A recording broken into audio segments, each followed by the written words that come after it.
આકાશવાણી ભુજ સ્થાનિક સમાચાર આરતી ભટ્ટ વાંચે છે. નમસ્કાર. લોકસભા ચૂંટણીના 7મા અને અંતિમ તબક્કામાં 3 વાગ્યા સુધીમાં 49.68% મતદાન નોંધાયું. ઝારખંડમાં સૌથી વધુ 60.14% મતદાન અને સૌથી ઓછું બિહારમાં 42.95% મતદાન નોંધાયું.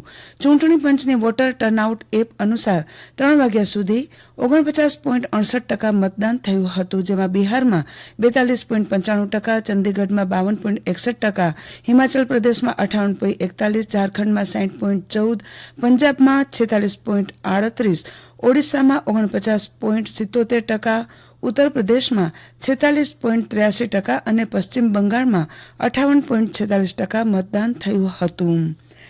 રાજ્યના 25 કેન્દ્રો પર આગામી 4 જૂને સવારે 8 વાગ્યાથી મતગણતરીની પ્રક્રિયા હાથ ધરાશે.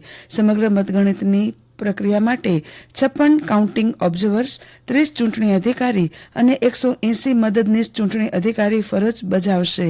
આ ઉપરાંત અંદાજે 614 વધારાના મદદનીશ ચૂંટણી અધિકારીઓને પોસ્ટલ બેલેટ અને electronically transmitted postal ballot system માટે જવાબદારી સોંપવામાં આવી છે. આવતીકાલ સુધીમાં મતગણતરી માટેના તમામ ઓબ્ઝર્વર્સ ફરજ સ્થળ પર હાજર થશે.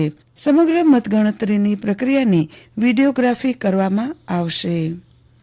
શિક્ષણ મેળવવાના અધિકાર કાયદા હેઠળ 3જા તબક્કામાં વધુ 1353 બાળકોને શાળામાં પ્રવેશ આપવામાં આવ્યો છે.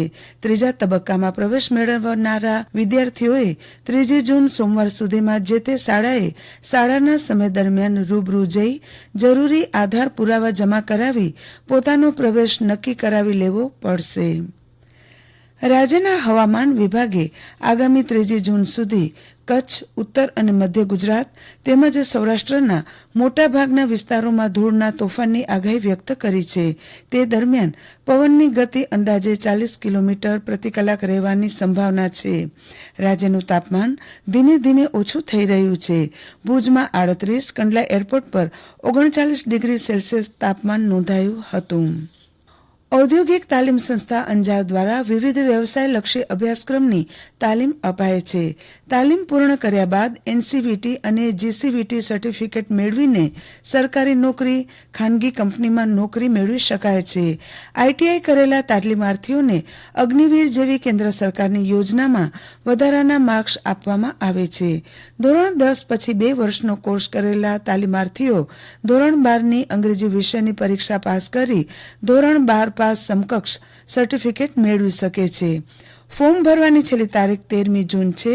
પ્રવેશ ઈચ્છુક તમામ ઉમેદવારો ઔદ્યોગિક તાલીમ સંસ્થા અંજારની રૂબરૂ મુલાકાત લઈ એડમિશન અંગેની પ્રક્રિયા કરી લેવા આચાર્ય ઔદ્યોગિક તાલીમ સંસ્થા અંજારની યાદીમાં જણાવાયું છે. નલિયા એરફોર્સ સ્ટેશન પાસે સંરક્ષણ ખાતાના જવાનોને લઈ જતી ગાડી ભાનાડા પાસે પલટી મારી જતા અકસ્માત સર્જાયો હતો.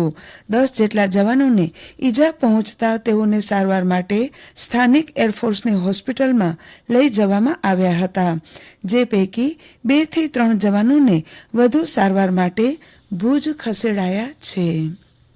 રાજ્ય સરકારના આદેશના પગલે કચ્છ જિલ્લાના તમામ તાલુકામાં જિલ્લા ખેતીવાડી અધિકારી જિલ્લા પંચાયતના વડપણ હેઠળ જમીનનું સ્વાસ્થ્ય જાળવવા માટે જિલ્લાના તમામ ગામોમાં ખેતીની જમીનના નમૂના લેવાની કામગીરી યુદ્ધના ધોરણે કરવામાં આવી રહ્યા છે.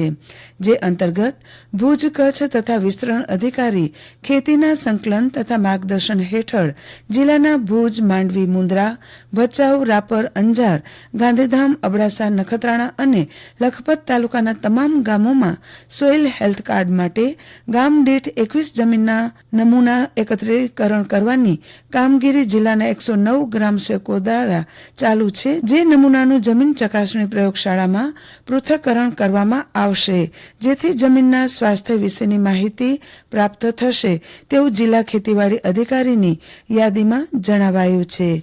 આ સાથે સ્થાનિક સમાચાર પૂરા થયા. નમસ્કાર.